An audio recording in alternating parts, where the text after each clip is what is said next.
नमस्कार, मैं हूं आपके साथ नम्रता।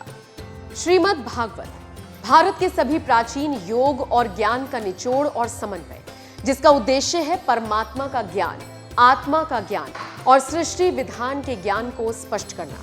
इसे चरित्र निर्माण के शास्त्र के रूप में भी देखा जाता है, लेकिन सिर्फ वही लोग इसे इस नजर से देखते हैं जो इसका सम्मान करते हैं, जो भगवान श्री कृष्ण में विश्वास करते हैं।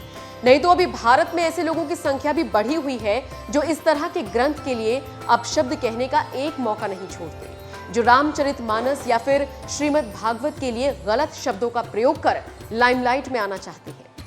लेकिन ऐसे लोगों के बीच से ही भगवान श्री कृष्ण का एक भक्त ऐसा निकला है जिसने इतिहास रच दिया।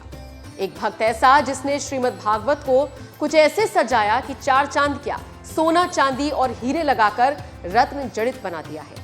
अब आप सोच रहे होंगे इस बात से क्या तात्पर्य है, तो हम आपको बता देते हैं कि पश्चिम बंगाल के कोलकाता में 87 साल के डॉक्टर मंगल त्रिपाठी ने सोने चांदी और हीरे के उपयोग से गीता लिख डाली, जिसे लिखने के लिए मंगल त्रिपाठी ने 50 साल का समय लिया और तो और अपने जीवन भर की पूंजी भी लगा दी।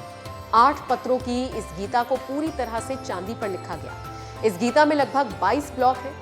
आप यकीन नहीं करेंगे, मंगल त्रिपाठी ने इस श्रीमद् भागवत को लिखने में 23 कैरेट सोने की पन्नी बनाई है और उसके बाद पन्नी के साथ हर एक अध्याय को एक एक पत्र में लिख दिया गया है।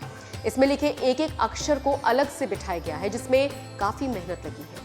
हालांकि मंगल त्रिपाठी ने इस काम को करने के लिए किसी से मदद नहीं ली और अब जब ये गीता बनकर तैयार हो गई तो इसके बदले में उन्हें अच्छी खासी रकम भी ऑफर की जा रही है। लेकिन मंगल त्रिपाठी ने मना कर दिया। करोड़ों रुपए ऑफर होने के बावजूद मंगल त्रिपाठी ने अपने हाथों से 50 साल की मेहनत लगाकर तैयार की गई श्रीमद् भागवत को बेचने से इनकार कर दिया। डॉक्टर मंगल त्रिपाठी ने खुद बताया, स्वर्णमयी गीता को लोग करोड़ों रुपए की कीमत देकर खरीदना चाहते थे, पर मैंने उन्हें इसे नहीं बेचा। उनका कोई ना कोई स्वार्थ था। मैंने इसे सभी माताओं को समर्पित करने का निर्णय लिया है। जब मैं अमेरिका में था तो मुझे विश्व रामायण गोष्ठी के 5 लोगों में चुना गया था। वहां लोगों ने कहा था कि गीता माँ की एक तस्वीर आप किसी को बेच दीजिए। मैंने कहा कि ये मैं नहीं दे सकता, क्योंकि ये मेरी आत्मा है, ये मेरा धर्म है और मैं अपना धर्म नहीं बेच सकता। सोचिए, कहाँ धर्म की लड़ाई लड़ लड़कर हम लोग शायद अच्छे और बुरे का, सही और गलत का फर्क करना भूल गए। तो वहीं दूसरी तरफ डॉक्टर त्रिपाठी हैं जिन्होंने अपने धर्म को बचाने के लिए ऐसा नायाब काम कर दिया जिस वजह से उनकी हर तरफ चर्चा हो रही है। हर तरफ उनके इस तरह से गीता लिखने को लेकर बात की जा रही है। डॉक्टर त्रिपाठी से जब इस पर बात की गई और पूछा गया कि इस गीता को इस तरह से लिखने के पीछे वो किसे प्रेरणा का स्रोत मानते हैं, तो उन्होंने इसका पूरा श्रेय भारत के पूर्व प्रधानमंत्री मोरारजी देसाई को दिया। डॉक्टर मंगल त्रिपाठी कहते हैं, उस समय मैं बॉम्बे में था। वहां एक ज्ञानी मुनि थे, उनका नाम मुनि राकेश था। उन्होंने मुझे मोरारजी देसाई से मिलवाया। मोरारजी देसाई ने मुझसे कहा था कि तुम गीता पर काम करो। इस काम को इस संकल्प के साथ करो कि आप किसी से सहायता नहीं लोगे, कभी किसी के सामने नहीं झुकोगे। जब पूर्व प्रधानमंत्री मोरारजी देसाई ने मंगल त्रिपाठी से ऐसा कुछ करने को कहा तो वो उन्होंने जहन में बैठा लिया। और डॉक्टर त्रिपाठी बताते हैं, उस वक्त मैंने उनसे कहा था कि आप मेरा मार्गदर्शन करेंगे। इस पर देसाई ने कहा था अवश्य, और उन्होंने अपना वादा निभाया। मैं इसका एकमात्र श्रेय पूर्व प्रधानमंत्री मोरारजी देसाई को देना चाहूंगा। फिर अपनी लिखी इस सोने चांदी हीरे से जड़ित गीता को लिखने के बारे में भी डॉक्टर त्रिपाठी ने बात की। उन्होंने कहा, गीता किसी एक धर्म की नहीं है, बल्कि सर्व धर्म की संपत्ति है। मेरी कल्पना थी कि इसे सोने और चांदी से लिखा जाए। इसमें मेरे मित्र ने मेरी सहायता की और अब स्वर्णमय गीता हमारे सामने है। सोने से बनी इस गीता को 23 पत्रों में लिखकर उसके 18 अध्यायों को समाहित किया गया।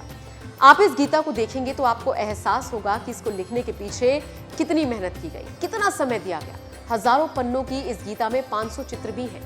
फिर इस स्वर्णमयी गीता के महत्व के बारे में डॉक्टर मंगल त्रिपाठी कहते हैं, इसमें गीता माता की तस्वीर उकेरी गई है। उन्हें कमल पर बैठे हुए दिखाया गया है।